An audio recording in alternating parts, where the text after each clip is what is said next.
2, 1. Hey, everybody. Welcome back to the show. I am super excited to have one of my longtime friends all the way back from high school, Rene Rodriguez, who is the CEO of Volentum.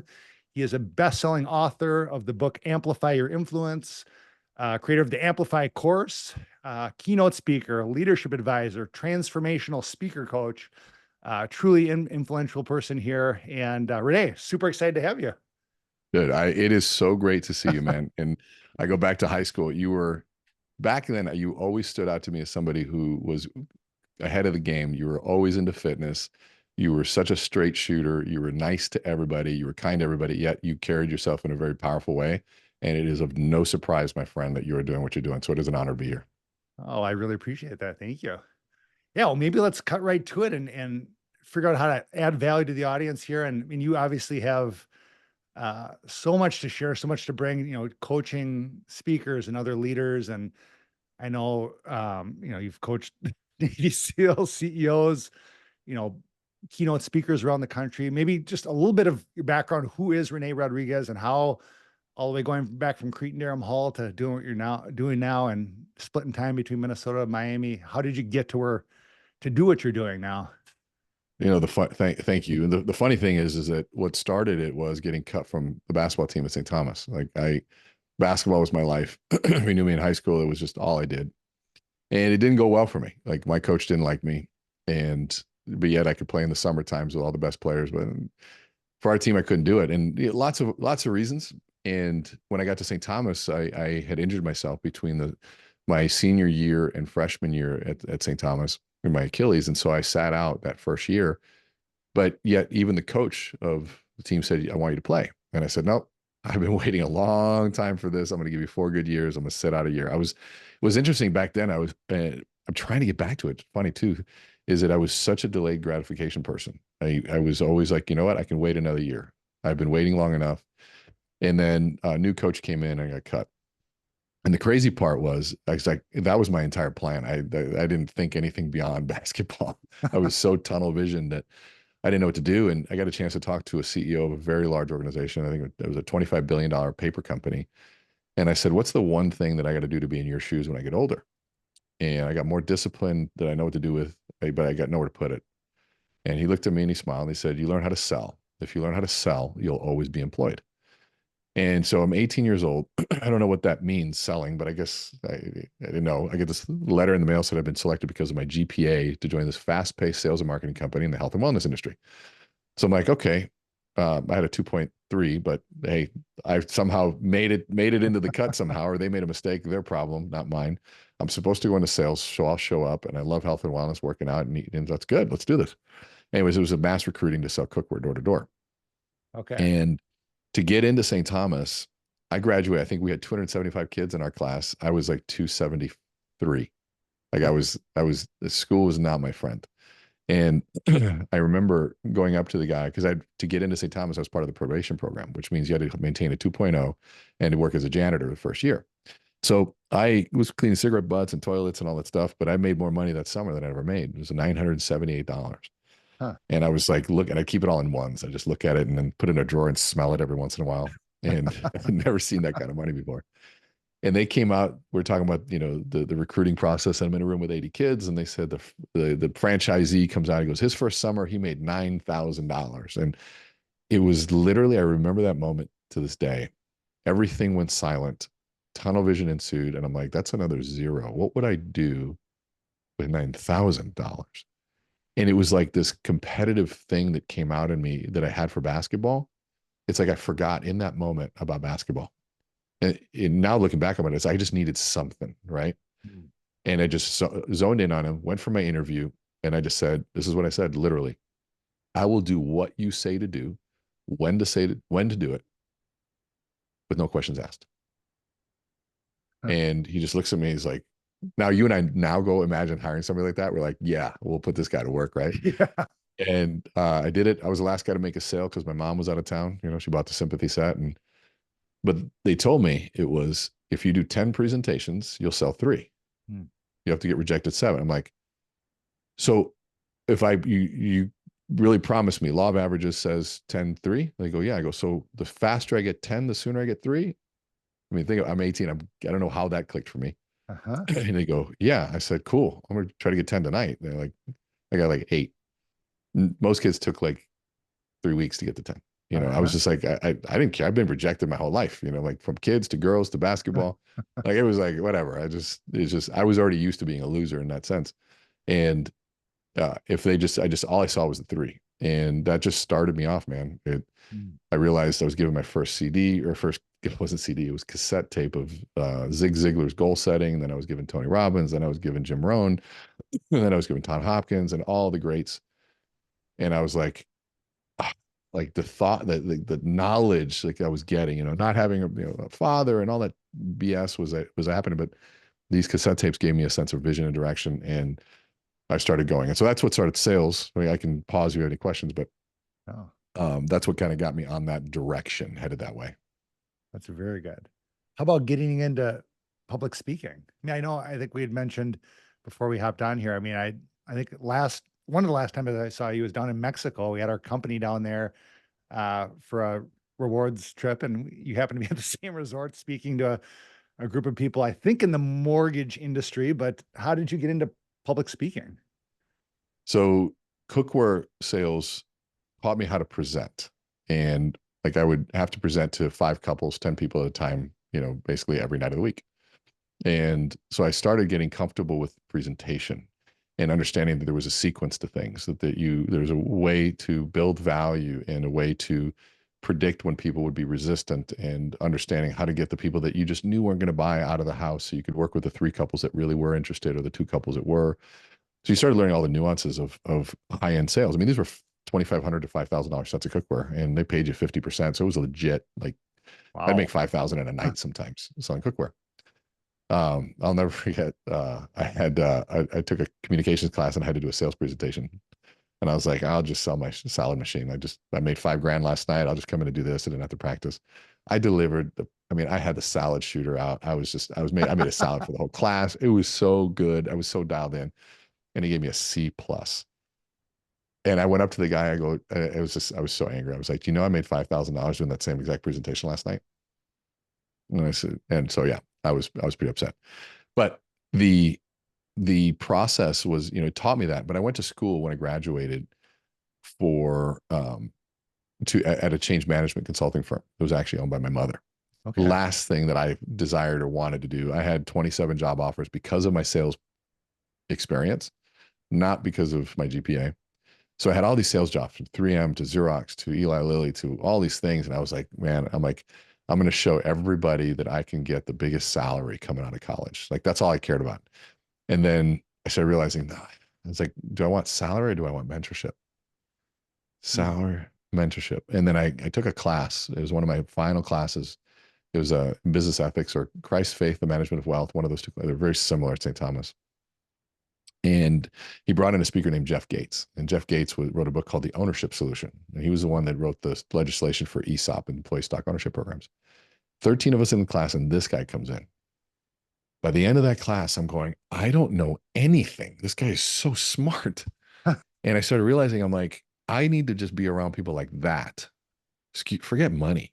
Like, if I can just be having that conversation every day, like, I'll get better. And I don't know why, but it was like I just was so thirsty for mentorship, probably because I didn't have the coaches that did it. And that all that sort of like childhood bullshit. Uh-huh. But it drove me to seek it constantly. And so my mom said, we had no plan of me working for my mom. And she called last minute. She's like, we're letting go of our head of sales. Do you want to come work for us? Just as a sales coordinator. And I'm like, you're going to pay me $32,000 a year. And I just got offered 75. I'm like, well, her clients are really high end. So I can, what, those are the conversations I want. So I took it. And I basically followed her and, all her consultants around from 98 till 2000 for 2.5 years. And had just they decided I was going to take the company over because they wanted her to just do what she was doing. I was going to run the business. We were doing 55 workshops a month, um, Wow. 37 consultants, 25 employees. And here I am, man, CEO. was awesome. And 9/11 hits. Mm. And I'm going, wow, this is messed up. I just got to get to work, you know? No idea how that would impact our business. And I get a phone call a week later. They canceled our biggest contract. It was $1 million contract to starting the following week. That means we had no cash. Oh, I had to fire 20 people in a day, and oh, we had no business. It was me, my mom, a bookkeeper, and one of our consultants. And lawsuits, we were upside down with the bank and the borrowing base. We owed like $500,000, $600,000. And I'm looking at this, I'm like, CEO, what? This is stupid. huh. It sucks. I was planning on going to get an MBA at University of Chicago. That was sort of my plan. And my mentor, who actually used to work for Jack Welch, said, well, if you figure this out, there's your MBA. Huh. And so he coached me, he mentored me. And long story short, my mom had 2 strokes because of she lost her Boy. business and Yeah. kind of lost her edge. She was the best speaker I'd ever seen in my life. Huh. And I remember having to sort of introduce her because I was thinking, you know what, I'm just gonna put my sales hat on and I'm just gonna go sell. And I would sell little presentations here and there, new clients. You know, we went to Excel, we would do all these things to figure out my way into like the President's Network at like 25 years old, just working my way through 24 years old. Geez, I was young. And, you know, wearing suits that I just been driving a car I couldn't afford. And just because I had to drive up in something and um, figure out my way. And bottom line was I had to get myself in front of the room because she wasn't as sharp as she used to be. And so I had to introduce her. And it went from a 5-minute introduction to a 10-minute introduction. And then she would say things that would confuse people because she had never had to sell herself. Then I'd have to, okay, next one, I'll add that in. I'm at 15 minutes and 20 minutes, then a 30, and then get to 45-minute intro. And they're like, Rene, why don't you just continue? And sort of just started rolling from there. And so it was out of need and a lot of practice. That's amazing. Wow. Your your ability to tell stories it's incredible. How But it was one about of those things. It yeah. was one of those things that like I go back to it and it's like this kind of work is not something. I mean, and there's a lot of people that say I just want to be a speaker. I had to be a consultant first. I had to be a salesperson, and a consultant has to stick around for a result. Hmm. A lot of speakers get to come in, become really good actors, very entertaining, and then they leave and they go away. They don't are not held accountable to a result. So that's I guess, and also my background in behavioral neuroscience is what I went to school for, and then you know the change management firm was using brain research to create change and to Okay. manage culture change.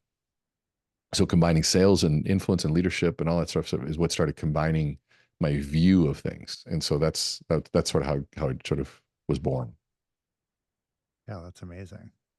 How about, I mean, obviously through that you're doing a lot of, I mean, you're doing a lot of teaching of leadership and you've talked a lot about mentors. Maybe talk a little bit about how your personal definition of leadership has evolved over time. That's a great question. Yeah, in my current conversation on leadership is frustration Mm. because it's kind of what drives me because most people will talk about leadership and the first thing they go to are quotes and platitudes and a leader is someone who does X and you know they really define the vision of what's going on and but that leader and it's funny I watch even like the Mark Cuban actually hits it on the head but you get like all these people that are leaders they describe it they don't even know how they're leading because they forget the how. What's the how of leadership? And they're talking about all these outcomes and inspiration, but what's the how of it? And I came to the conclusion, and it's been validated so many times since that and John Maxwell said it perfectly. There's only one measure of leadership. It's influence, Mm. no more, no less. If you can't influence somebody, it doesn't matter if you have a title of leader. It doesn't matter. I mean, we've trained hundreds of thousands of people and we've worked with leaders, managers, but they have people that will outlead them that are run a paper machine or run a lumber mill because they have the hearts of the people. And so leading is about influence. And influence then comes down to capturing attention and then sharing an idea that captures attention and then gets people to act on it. And if I can't do those two things, it's impossible for me to lead. And now the funny thing about leadership is that I can lead you into a cult. I can lead you down a path of genocide. I could lead you into greatness to win a game. I could lead you to go rob a car, steal a car. So we understand the power of it. And then we start going, all of the attributes of the greatest leaders and also the tyrant leaders share a lot of commonalities. So what are the, that was, you literally led into my next question. What are the common traits you see in effective leaders across disciplines? So I try to answer this kind of question in a tangible way, meaning, okay, if I'm just starting out, I look at it from this, let's get really pragmatic. So one, I have to be able to capture attention. So now attention capturing is you could just pinch and zoom in on that idea. If I am a boring speaker, people will not pay attention to me, even if my ideas are good. And so there's a presence and a body language component to leading, especially in today's world. Now go back, that's why they say video killed the radio star, because the aesthetic became so critical. The radio star may not have been as aesthetically pleasing, but they had a great voice. So that was content driven. Hmm. Now so much of it is aesthetic. So how you show up, and that doesn't mean that you have to wear a three-piece suit, but you have to carry yourself. And there's this sort of hidden algorithm of the chess pieces of how body language and sequencing plays. So like we'll tell people that when it comes to, being put together, there's a sense of organized quality that we're trying to create. And there's many ways to create organized quality. There's, your clothes match, right? Because here's the premise of it all. Light travels faster than sound. So I'm going to see you before I hear you. I know people with great content, but they just show up very poorly. Now, some people have created such a following prior to all of that, and their content is so good that it just outshines it. But those are anomalies. I can't build myself around an anomaly. I have to go, okay, so how do I sequence my way into that? And for me, as somebody with my background and where I was, it was perfect because I had to figure out how do you grow a social media following without showing your butt, right? Like it's not easy. And so you have to figure out all the sequences.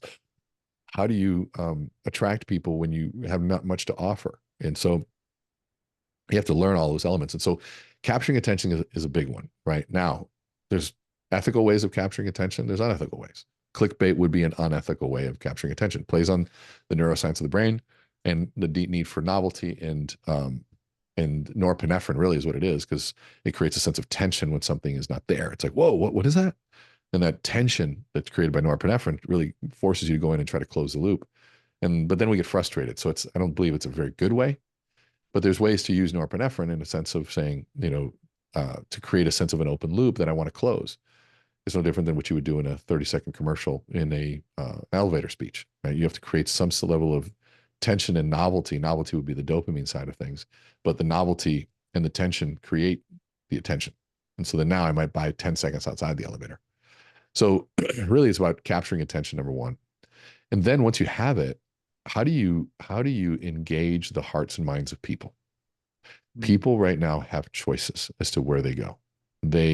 It used to be 50 plus years ago that you worked for one place and the promise of the employer was lifetime employment. That was the promise. We will employ you for life. People don't want employment for life anymore.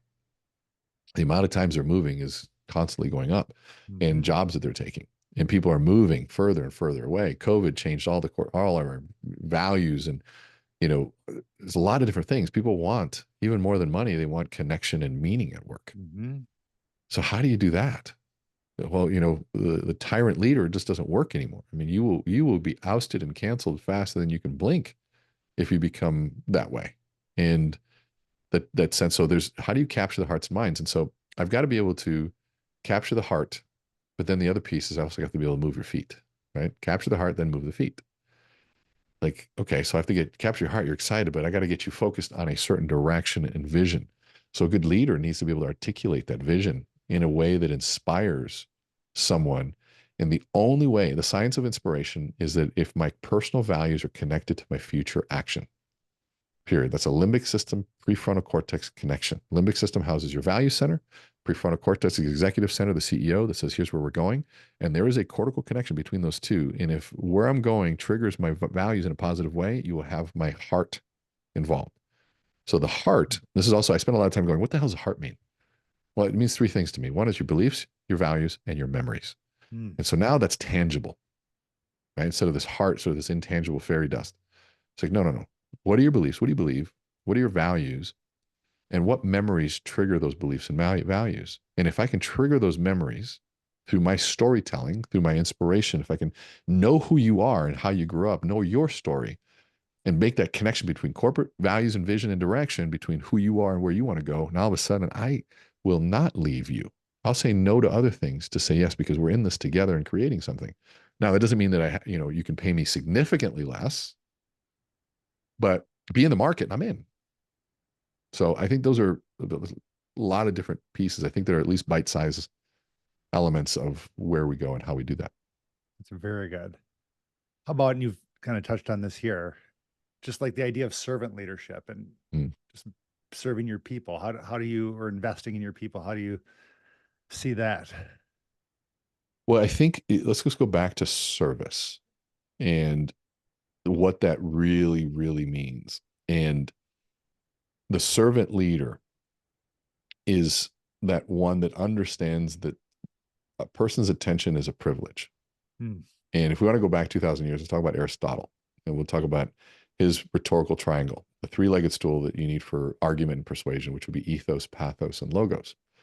If we just talk about ethos, which would be the essence of who you are, your credibility, and your character.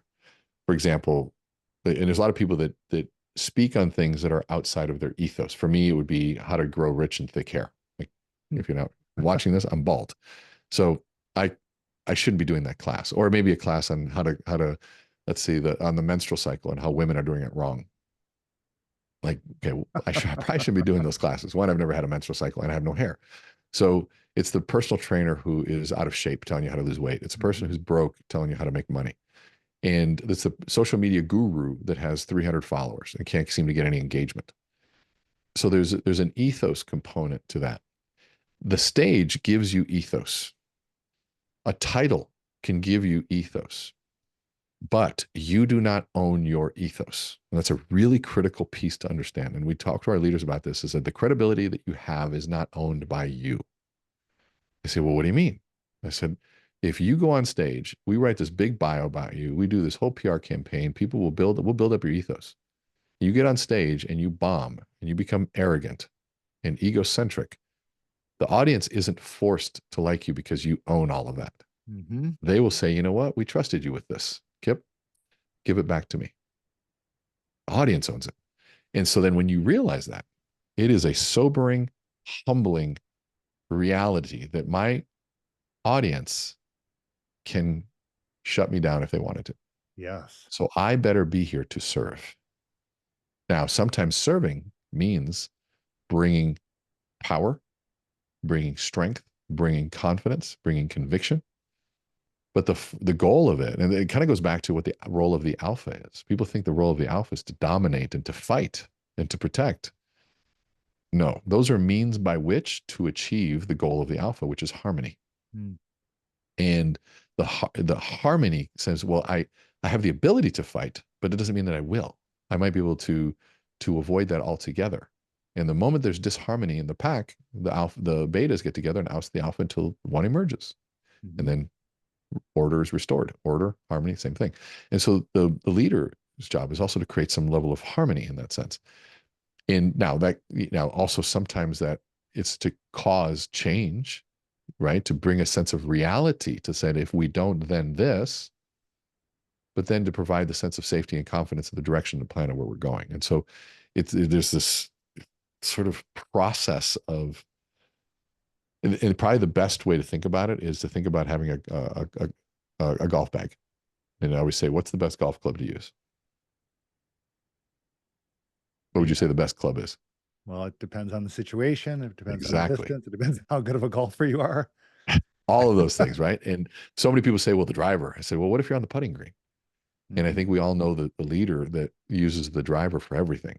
Maybe they're on the putting green of life where they need a little bit of finesse and emotional intelligence, and they're just driving divots into that expensive and very fragile green. Mm-hmm. And then people have to come up behind that leader and, fix all the grass. Sorry, he's normally a lot nicer. You have to be able to have a lot of different leadership capabilities, but put them in the bag. And the true leader is the one that assesses the situation first and says, which one do I need? in this moment. There's the case for emotional intelligence. There's the case for self-awareness. There's the case for empathy. All of that resides in that same analogy. Oh, very good. Very, very good. How about going beyond just leadership? How about we talk a lot about culture and core values in our organizations. What are your thoughts around that, or how do you help teach your people about building culture and being intentional about core values? Yeah. I think that unfortunately values become a necessary evil that people check the box, create their values, put them in a envelope or put them on a piece of paper and it sits somewhere. Values are intended to be filters by which we make decisions, guiding values. They guide us through the difficulty. They're the lighthouse when it's dark. They create clarity. And but it's unfortunate that the process of creating those values is very intense. It's very difficult, but the living and the execution and the enforcement of those is where leaders often fail. But I like to give an example of, because I can say, okay, there's also very powerful what's the word? I'm going to give you an example of what values will do. All right. So you have kids, Kip? I do. Yes. Three. What's your youngest? 16. What's the name? Charlotte. Charlotte. Oh, that's awesome. That's good. So Thank I'm gonna you. play a little motivation game with you, right? I'm gonna see what you'll do for money, and it's like Uh-huh. I'm gonna ask you different things and see what you'll do. And so, if there was a pool of water and you had to jump in there, in whatever clothes you're wearing, and get it for $100, and then remain sopping wet the rest of the day, would you do that for $100? Potentially. Right now, would you? No, No. $1,000? probably not. Probably not. 10,000. Yes. Yes. Okay. So there's the threshold. By the way, that's a good way of testing where somebody is, in terms of their values, or not values, but in terms of their knowledge on how to earn money. Right. It's that would cost me more than 1,000 to do that, Uh-huh. and somebody Exactly who knows the right. value of their time. So good. Kudos to you, brother. And so, okay. So let's say the temperature of the water now is 39 degrees, and there's $10,000 in there, and you got to remain sopping wet. Full disclosure, I am a cold plunger, so yes, I would still do that. You'd still do it. Perfect. You'd get in there and get it done. I love that. All right, let's make the temperature of water normal. We'll put 40 sharks in that water. 10,000. That would be a no. No, 100,000. I would say potentially at that So level. what's funny is that I'm having a conversation with a part of your brain called the prefrontal lobe. And the prefrontal lobe is part of its job as executive center is to be a future simulator. And it goes out to the future. It simulates this thing. That's why you paused and you're playing out that scenario, imagining the sharks around you and coming back to report back what the experience is like. And it reports back specifically to the limbic system to say, is this experience that I just outlined here in alignment with our values? And if the values are no, it won't do that. Okay. So let's go $1,000,000.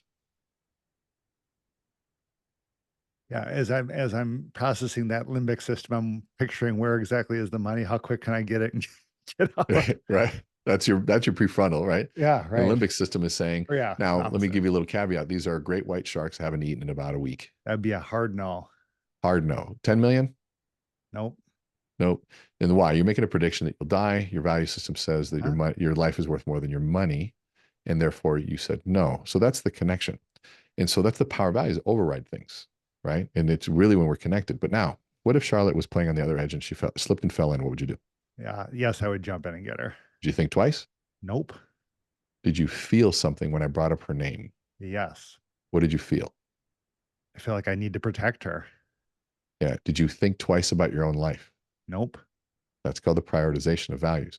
Your values took over. And here's what's crazy. Your values will override logic. They will override because there are 35,000 times more neurons that fire from that part of the brain than in your logical centers. And Wow. so when you as a leader, that is the truest essence of the neuroscience of leadership and inspiration and storytelling. Because storytelling, and this is the case for it, triggers that same part of the brain, plus every other part of the brain, the somatic parts of the brain, the motor cortex, everything lights up like a Christmas tree. And all of those neurons fire. I'm talking about if there are billions of neurons, there's 35,000 times more, right, in that part. That is a ridiculous amount of power. They call it a ganglia when those neurons are all just connected in this big like wire. And it's like a freight train you can't stop. And so really the goal of leadership and values is to really trigger that side, but in a very focused direction. Those same values are what trigger the debate between Democrat and Republican. The Mhm. same part of the brain triggers iPhone versus Android. These sort of tribal things, teams. Like, you can look at somebody who's a racist and you show them a picture of something that triggers that racism inside, and that part of the brain lights up. You show them somebody who they're a team rival, like a team that they hate, and it's the same part of the brain that lights up. And so when you look at that, it's this tribalism that's happening in that sense too. But this is all triggered by the same parts of the brain that really house our what we would consider our values. And so if I know my people, I know what drives them, and I can understand their story, and then I can structure my storytelling, inspiration, vision, mission, values, all that stuff, and align those two. Those are the leaders that we will never leave. Wow. That is powerful. It's fun stuff So and how did deep. you get into studying neuroscience? And like, I mean, it's so incredibly powerful in doing the work you're doing, but how did that become an interest and how did you get into that? 31 years ago, my mom said, Look at this room." She said, "What does everybody have in common?" I couldn't figure it out. And she said, "They all have a brain. And if you can understand how the brain works, everything in life becomes easier." And so I went to school for behavioral neuroscience. I sucked in the other schools, but I got like a 3.7 in all my brain classes and Huh. psychology classes. I actually loved that.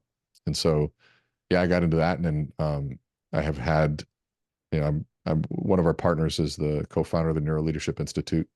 And, I've had mentors and people that have been a part of that are, work with a head neurologist at Harvard. And it's just been 30 years of, I decided not to go down the research route of neuroscience and more on the applied side. I always said, okay, what does this research have to do with, in the beginning, selling, presentation, body language, confidence, to conflict resolution, creativity, every sort of challenge I would dive into. Okay, so what does body language have to do? How does that affect the brain? How do I use my brain to affect my body? How do I use it to create self-esteem, to help somebody with depression, anxiety? I mean, there's so many applications of it. And I think why people like my neuroscience is because I'm very application driven. I do understand the science, and I have to. And if you understood the stuff that I'm constantly reading, it's all the books behind me are on the brain.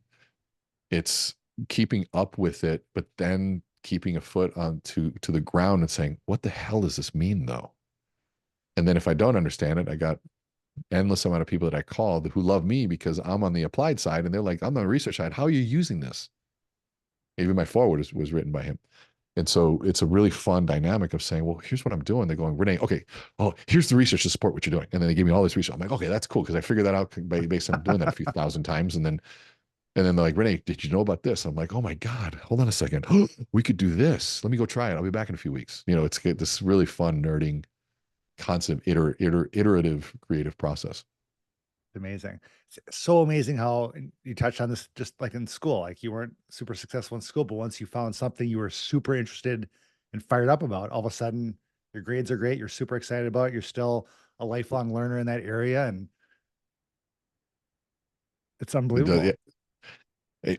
we need to help kids with that, I think, because there's so many kids that have, you know, I realized I found out later in life that I had ADD, which is probably the bigger piece. It's also been the bane of my existence, because once you realize just how pervasive it can be in relationships, in your attention, in your level of being present.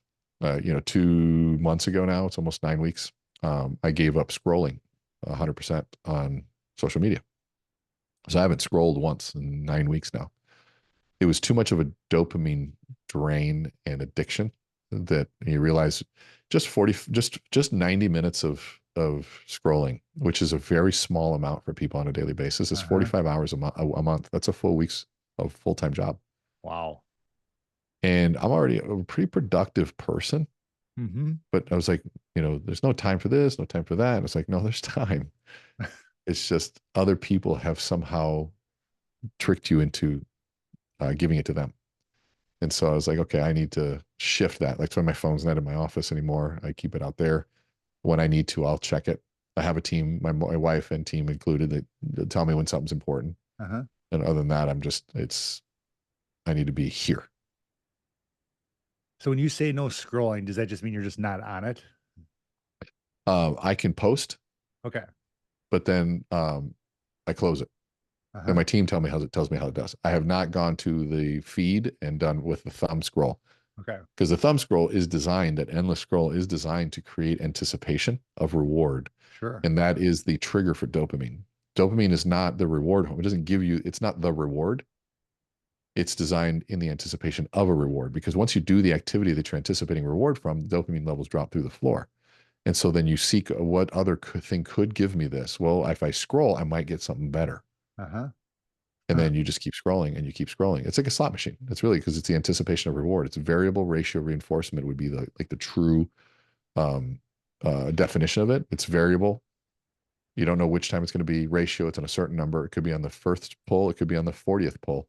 It could be on the fifth. And then the more varied it is, the more addicting it becomes. And so, there's so many applications of how that variable ratio reinforcement works, but it's just a dopamine dump and constant. And then your adrenal glands get fatigued, and Uh-huh.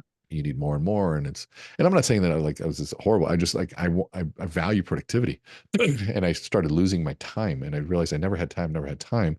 No, I had it. I was just doing it, stupid things with it. Yeah. And can you feel like a physical difference?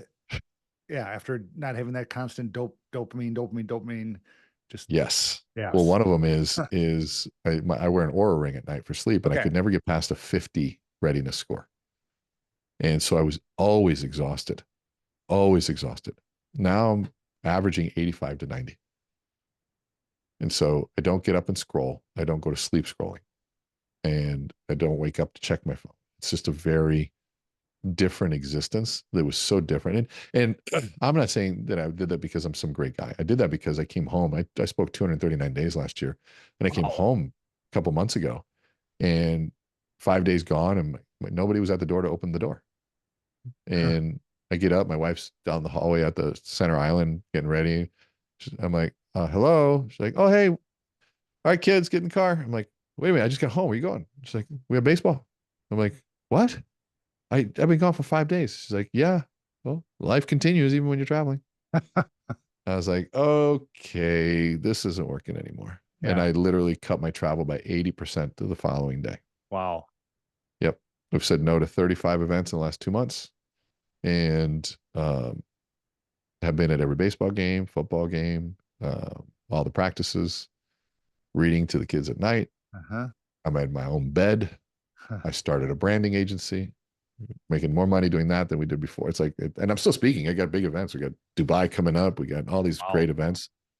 EXP like, so doing all the big ones, Uh-huh. but we just said no to all of the other ones and replace that time with focus and Yeah. better business model.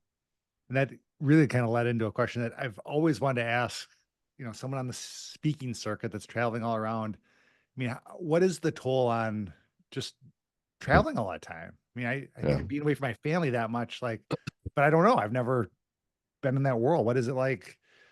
I mean, you obviously made a conscious decision to change that, but what Yeah. is it like, having a family, being married, but you're gone X amount of days a year Yeah. speaking? Well, it to me, people talk about life balance, which I don't agree with. I think there are two better words for that. Integration and harmony Mm. are better for me. And so harmony sometimes means you play a tune, I play another tune. They're different tunes, but as long as they come together and they sound good, and we both agree that's the song we want to play, we're good. And my wife and I were like that. She was the one. She's our CEO, so she was booking all the speaking engagements. She's the one that grew our business. She's an animal. She would be worth having on your podcast. She's really good. And the now we realize that was out of tune. I had to fix that. It wasn't what she had envisioned it, or me either. And so it was one of those that we had to kind of come together. So being on the road, it's, what people see on social is the stages and the book signings and all that stuff, which, by the way, phenomenal. What they Hmm. don't see is lugging 3 or 4 boxes of books through the airport, late nights at the airport by yourself, most meals by yourself, hotel rooms by yourself, um, going back and your feet having plantar fasciitis because you've been standing. And so being there, and a constant pull of people asking questions, which, by the way, at the same time is what you wanted. It's like, Right. man, this is what I wanted. But then I realized that maybe I put my ladder against the wrong wall. When I got to the top, I was like, oh, shoot. I don't have any recurring income. There's no value, enterprise value in this business. There's just a lot of cash flow that if I stop doing this goes away. Huh. Okay. I'm not complaining about the life. I'm not complaining about the money. I'm not complaining about any of that stuff. But it wasn't there. I think there's a better way. And so for me, it was like, well, there's obviously I've missed out on a lot of different pieces, but I also know that I had to do all that to grow the brand. And now it was like we had to realize, okay, enough's enough. Let's cash in on that brand and let's do what we know what we can do next. Oh, very Solve good. a bigger problem. Yeah. How about any, I don't know, trends, opportunities you see in the market, maybe in what you're doing or out there that most excite you? Friends. Give me more specifically, what market are you talking about? Which are you talking about in speaking and coaching and in what market are you referring to? Yeah, no, that's a good question. The honest answer is in all the things you have going, is there something maybe instead of thinking a trend, thinking of opportunity, is there an opportunity in your spheres of influence and what you're doing that it most excites you? Like this is a real thing out there that I want to figure out or capture. I mean, it's the easy answer is AI Hmm. in, what's happening, but I think that there's people that truly get it. There's people that think they get it, and then people that haven't even tried it. Huh. And obviously, if you haven't tried it, start. Just start. Go to ChatGPT and start asking questions. Pretend it's somebody that works for you, except this person has passed the bar exam, has passed the operational MBA exam, has also passed the medical exam, and speaks every language, knows every bit of code, and it's a lot smarter than us. And it works for you for free. And just ask it something. And if you think you know it, awesome. Keep an open mind because you don't. And I'm not even talking to those who really get it because they're too busy to even listen. That just they won't be listening here. Uh-huh. And so I think there's a way of saying, okay, how it's will AI take over? No, it's like saying, would a car take over when we didn't have cars? It just made us better at what we did. Are there risks? There have to be. There has to be. I don't know what they are. I mean, I can imagine them. I saw Terminator, and but I think there's a lot more to it than that. But I also think that in terms of from a leadership perspective, COVID and did a lot for shifting our values, and Mhm. we need to not fall under the consoling illusion that technology will create relationships. It just won't. We have to be the ones out there doing that because the leaders that will win. I mean, we saw that in the Great Resignation with 76% of people wanting to leave their employment. Yep. That's great for you. But the cause of that, and I wrote this for Chief Executive Magazine to test this, was I think that leaders didn't show up and they created too many what we call narrative gaps. And when there's a narrative gap, the brain can't handle a gap in the narrative of life because we as humans use narrative as a construct of understanding social reality. And so if I don't know what you're doing, I'm going to then go to my past experience to make an assumption of what you're doing. And that past assumption is uncontrollable by me as the leader, or by you as a leader. So it might be a good assumption or a poor one, but I guarantee it'll be an assumption that best protects me. That is how the brain is wired. And so if I leave too many gaps open, then my people that work with me are going to have to fill in those gaps within their own personal understanding. I don't show up to a meeting. Somebody might say, wow, he's probably buying another yacht. Or another person might say, oh, let me see if they're okay. Those are two different ways to fill in that gap in the same meeting. One might be filling that gap because they're just used to leaders being greedy. The other one might know that I was checking to see if my daughter was in the hospital and she was okay. And I was going to come after the meeting, but I didn't come. So maybe she's not okay and they want to check. Those can create two coexisting realities. One that I'm a greedy piece of POS. The other one is that my daughter's ill and I need to make sure she's okay. So this gap and the communication gap that's leaves space for people to make assumptions. So the more that we communicate and fill in those gaps for people, the bigger the opportunity people have, and that's where we start really, I think, the opportunity to help people find their home and that place where people actually they feel valued, they feel safe, and they feel cared about. Yeah, very good. How about in training your leaders? Do you talk about like techniques, strategies, ideas around like a training, like attracting and retaining high performance leaders within their organizations? Yeah. I mean, I'd love to get your insights on this because you see this, you live this world. I'm going to I'm gonna give you my answer, but I'd love to get your insights on this because I think this would be really cool to hear. You're out there dealing with these leaders that are transitioning, but I do know that, I mean, there's always a financial component, and at a higher level, it is competitive, right? So, like, if you want somebody who is performing and a high performing individual, somebody who's high functioning, there's a competitive side to that. There's also an age component to that. The older they are, the more they've moved into what I would call legacy thinking. What Hmm. mark am I leaving? If they already have their money, they've already realized that money didn't solve everything, but the impact they have on people is going to be their legacy, and they're starting to think that way. So I would really categorize them. Are they new leader? Are they like that warrior going out there and wanting to hunt and kill and eat and procreate and close deals? Or are they somebody that's in the mid tier that is, has kind of in between the two?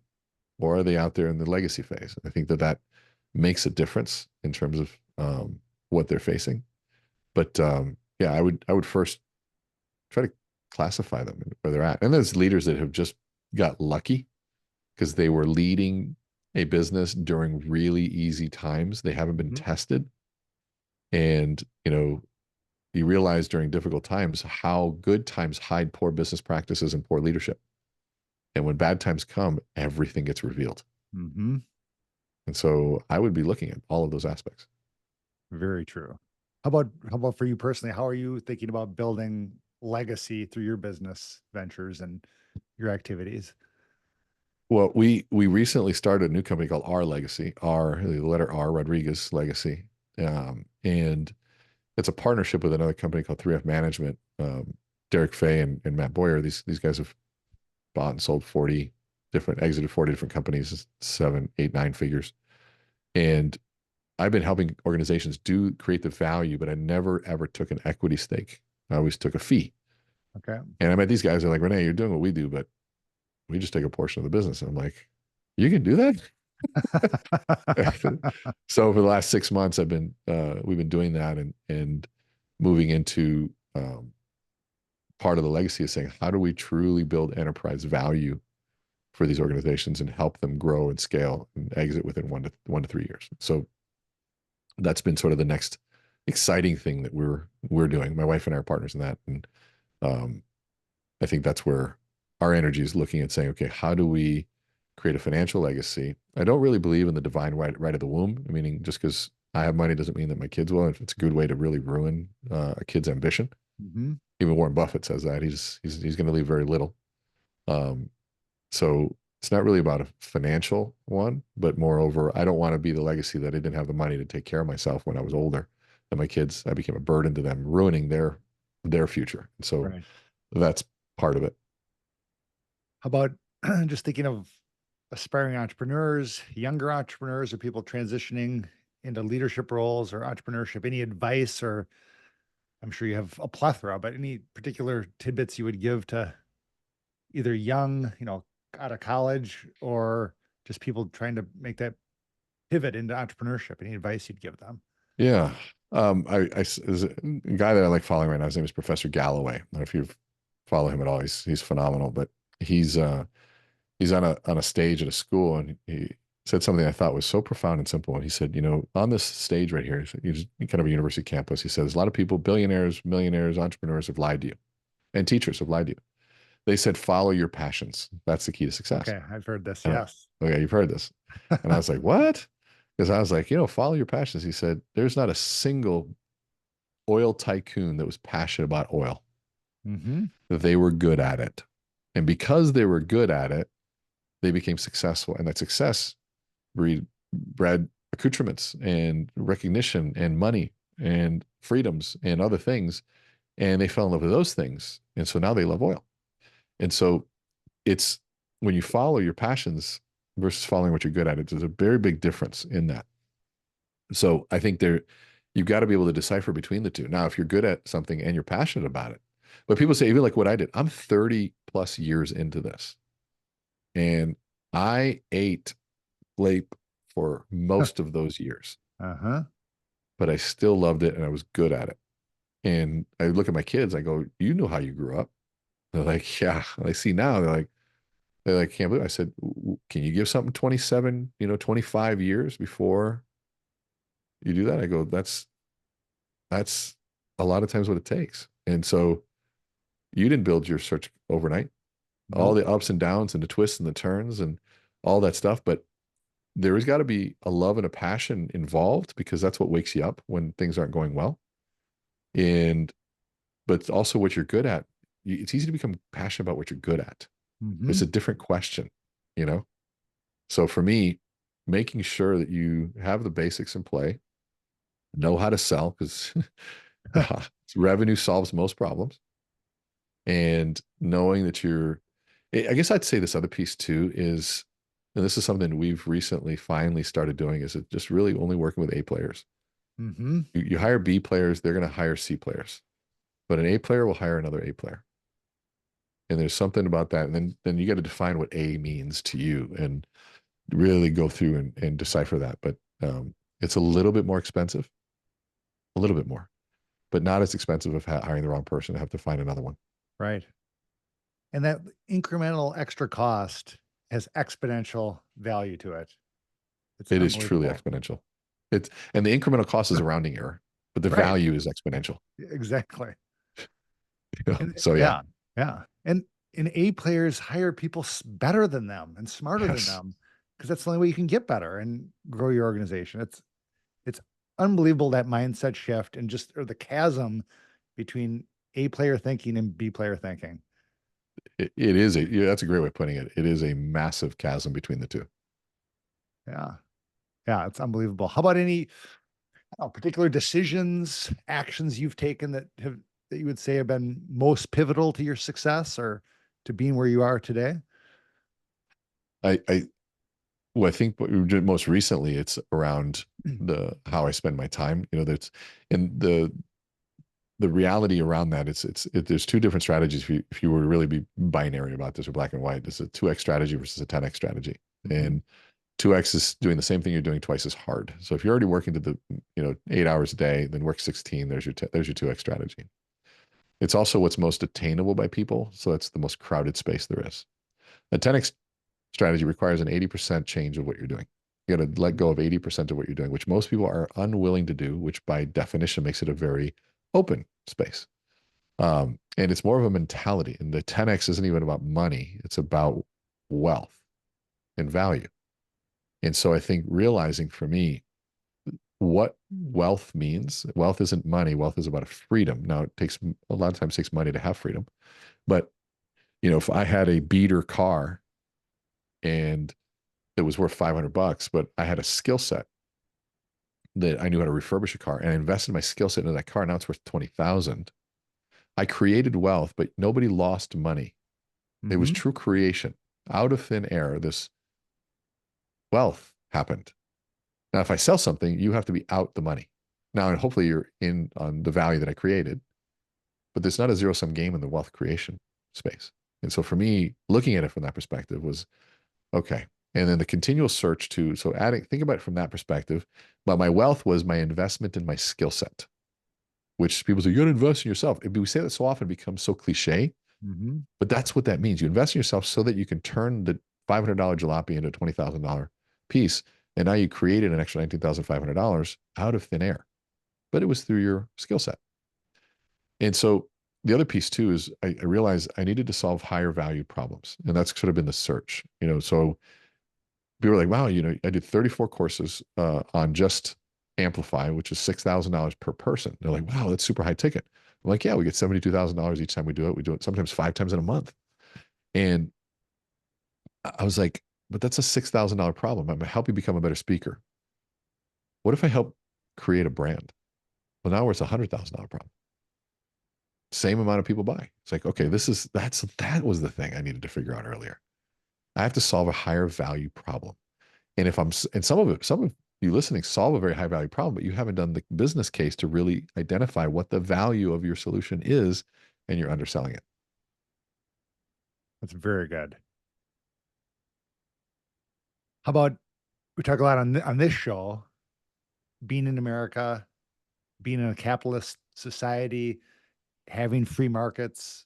How has capitalism and the free market system allowed you to do what you do and thrive? Try doing it somewhere else. Right. There are some countries that I think do great. And, is America perfect? No, but it's pretty freaking amazing. Uh-huh. Um, and if you don't understand other countries and the plight that they have gone through and what true lack of freedom means, it is really impossible for you to understand what we have here. And this is not becoming some ethnocentric message. This is just the true appreciation of the opportunities we have. And I think the obligation to make it better. Like, we have to continually make what we have better and be examples of what we want out there. And then I think we have to learn from other countries that are doing pretty darn good too. There's a lot of countries that are doing some amazing things that we can learn from.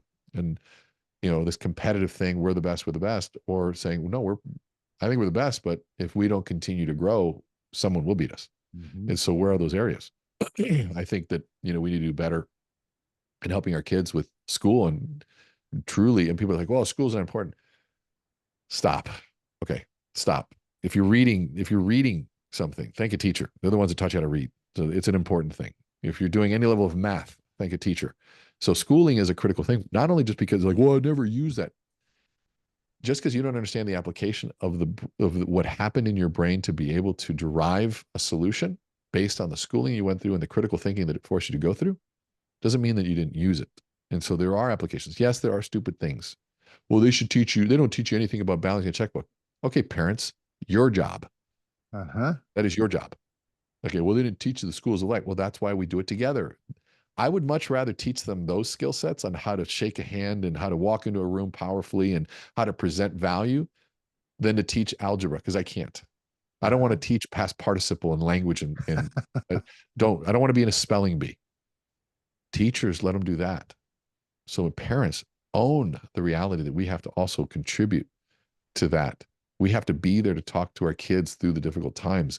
These are weird times, and we have to understand why they're weird to us. And weird is a word that I put on because it's just different than how I grew up. It's normal to them. Every generation goes through it. And Mhm. so are there things that need to change? Absolutely. But I'm in a position and in a country that allows me to fight for that. And Yeah. that's what I'm grateful for. Very good. How about any misconceptions about capitalism that you encounter? And if so, how do you address those? All the time. And it's greed. The hardest reality about value is that value is determined by the marketplace. Your income is determined by the value that you bring to the marketplace, and the marketplace determines that. And the other way of saying that, the name for the marketplace is called the reality. And so that's why I say I got to solve a bigger problem. I want to make more money. We'll solve a bigger problem. Period. Go sell something. And Jim used to say, you can't demand your way to success. Hmm. You just can't. It doesn't work that way. And the entitlement of anything just doesn't work. It doesn't work on any aspect. Now, I will say there are some people that don't have access to that kind of thinking and information. That's where the discrepancy comes into play. And anybody who's listening to what I'm saying, yeah, yeah, yeah, and you don't have empathy for those that don't have access, then you're missing the boat too. We have to also give access to people that maybe are underserved, and there are communities, there are groups that are underserved, and we need to give them access so that they have the opportunity to make choices. And if you grew up in the hood and you've never been surrounded by somebody who had a positive thought or any sort of creationary thinking, of course they're going to go down a route that might not be the best because that's who surrounds them. Well, they're just that way. No, that's how they were raised. And Hmm. guess what? If you were raised in that environment, you might be the same thing. Now, there's of course anomalies everywhere, period. But I think we need to look at it from that perspective to love what we have and then continually improve it. How about navigating challenges? What are some of the biggest challenges you faced while building your business or businesses, and how have you overcome those or gone right through them? For me, it's I'm good at what I'm good at, but there's so many things I'm not good at. You know, the thing, the ADD basically I pushed away things that weren't stimulating to me. Things like tax planning, hated it. Budgeting, can't stand it. Um, Looking at just planning ahead. The best thing that ever happened in our business was my wife, and she plans our life 2 years plus in advance. We have things that are planned 2 years out, and it was so foreign to how I grew up being Cuban. The timing was, you know, you're within an hour of the time, you're fine. For her, early is being on time, and that might mean 20 to 30 minutes. And if you're on time, you're already way late. And being late is the worst possible thing you could do. But all of those things, you know, she has this capacity to think of a calendar way in advance, and she plans things out and forced me to start thinking from that perspective. But really the lesson is understand what you're good at, but understand even more what you're not good at, and hire really good people to help you with those areas, to make your deficiencies irrelevant. You could force yourself to try to get better at what you suck at. And if you put years of time into it, you might go from really bad to mediocre. Or find somebody who's already good at it, hire them, focus on what you're really good at, and you become great. That's So excellent. it's a different way of looking at it. It doesn't mean you have to ignore it. You still have to understand the things you're not good at, but bring people around you that are better. Yeah. Yeah. I mean, to borrow from like Dan Sullivan with the 10x, not 2x, we are, we really have embraced the who, not how when we see a problem. Instead of figuring out how do I solve this? Who can I bring on? Who can we add? Who can we bring on board that is an expert in this area to solve this problem rather than how can I solve it? Because we can't, individuals can't solve everything. But if you can find the who, that is definitely an unlock. I was the guy that tried to solve everything before Me for too. years. Yes. Yep. How about as we're kind of coming to the end here? I mean, you are a master at storytelling and just using that for influence. Maybe just give a few thoughts or ideas on how to be a great storyteller. And it's, I know that's, you literally wrote a whole book on it, but how, what are some thoughts on just some elements of just being a great storyteller? Well, I think you have to understand why storytelling. And so let's define the difference between somebody who's a really good storyteller and somebody who loves to tell stories. Very And there's a good. very big difference. And so the person who's a really good storyteller understands that the story is a means by which to deliver value. So I will use the story to deliver a message of value, a lesson, a payoff. There's a payoff. I can go through the story, it's entertaining and everything. And at the end, oh my God, I got this gift. And that gift might be laughter. That gift might be a nugget, wisdom. It might be this aha. It might be a best practice. It might be a hard truth that I really needed to get, where there's a payoff at the end. Somebody who loves to tell stories, they don't use a story to deliver value. They use our time just to tell us a story that they want to share. Uh-huh. And so you have to understand storytelling in business is very, very different. You have to understand well, we would call it a tie down. What's in it for them? And how do you make sure that you do that? And so practicing storytelling is another piece you have to keep in the back of your mind. They say, well, how much story should you share? The answer is always this: as much as necessary, but as little as possible. And understanding the delicate pull on pulling back, telling the story and not enough. And those two forces sort of pull to the perfect amount, but you have to play with it. To know how much is necessary, you have to understand your objective of the story and what you're trying to create in the moment. And you have to have self-awareness and empathy to understand when you've gotten there to then stop telling the story. How much detail? As much as necessary, but as little as possible. How much emotion? As much as necessary, but as little as possible. And the little as possible isn't about being cryptic. It's about they got the point. It's not beating a dead horse. And so you don't have to go any further than that. And then if they want to, they can test you and they can ask for more. And then you can obviously disclose more. But if in the simplest way is to access a memory and to think about saying, okay, well, what's the story that I want to share? And the story also becomes a frame to a message that I want to deliver. So how do I say that? What's framing? Well, it's the precursor, it's the priming of setting the ensuring meaning and understanding of what I'm about to share with you.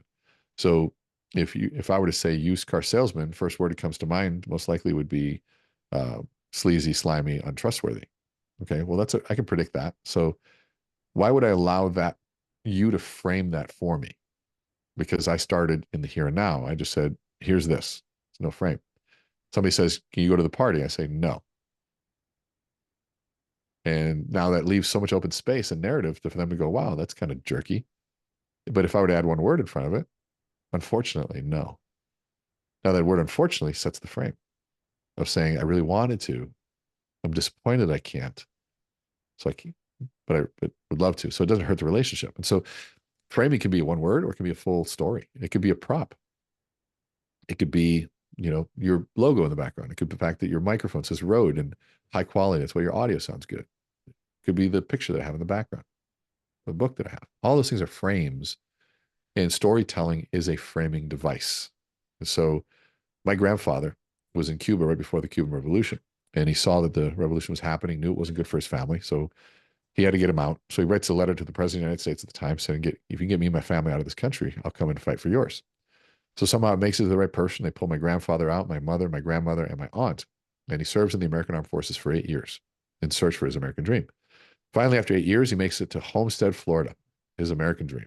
Huh. The only thing there was Patrick Air Force Base, so there was no employment.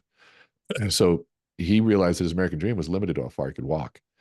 But there was somebody who believed in my grandfather, saw what he did for this country, and got him into an older vehicle. And that older vehicle extended his reach by 25, 50, even 100 miles to find better employment, changing the trajectory of his life, my mother's life, and ultimately my life. And that person who believed in my grandfather was a used car salesman. Huh. And so now I'm assuming you didn't have any negative thoughts about a used car salesman. You might even want to meet the guy, right? Right, right. Why? Because I used a story to squelch out the negative frame. If you accepted my frame, then you use that to understand him. Versus if I didn't provide a frame, you had to go back to your past experience to create one, to then create the narrative to understand who this person was. So storytelling is around really narrative creation and narrative management. And we use narrative as constructs of reality. And so understanding framing is the construct also of reality. So if you want to shift somebody's understanding of something, story. That's amazing. Thank you, Renee. This has been absolutely fantastic. Thank you so Thank very you. much. Highly, Yeah. highly valuable. Thank you. Just scratching the surface, but I know, obviously I there's more, know. but So it's how great questions. we'll put it in the show notes, but how can people find you on social, or what are the best ways to get in touch or follow you? Website is meetrene.com, MEET, Rene, RENE.com. And my social is Learn with Rene. All channels say Learn with Rene, and it's RENE, the masculine spelling, one E. We do a video a day. In fact, this week we're going to start a 11 what do they call it? 11 episode video series.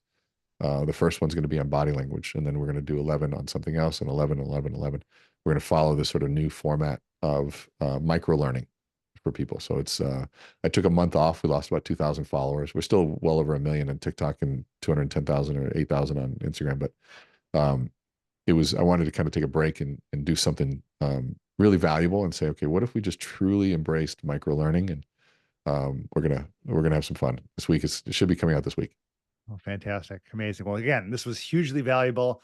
I know our audience, you got huge value here. And I know I don't have to, goes without saying that to share this show, because this was absolutely amazing. And follow Thank Rene you. on his socials. I can say personally, his TikTok is incredible.